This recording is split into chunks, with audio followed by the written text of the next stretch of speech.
Do you think business has a role in tackling climate change? It depends how you define tackling climate change. Depends on how you think climate change is going to impact the world, and especially what significance Britain will have on world CO2 output.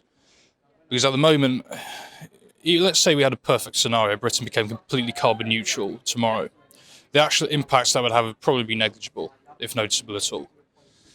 The concern has to move away from the West, because there seems to be an obsession in this country, sort of almost a hysteria it seems about climate change, which can be justified. But remember, it's actually not the West that is producing it generally. Statistics say that China produces around 27.5% of the world's CO2. America produces about 14%, but it's going down. India produces 7%, and they increased their annual CO2 output by 4% last year.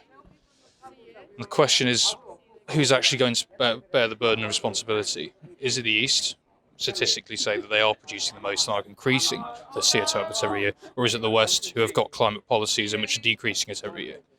So that's really where the question lies. I think that right now we have these incredibly powerful tech companies that have a lot of money in the world. They have a lot of capital and so forth, and they've been using that capital to create, some very engaging social media platforms, software, and so forth.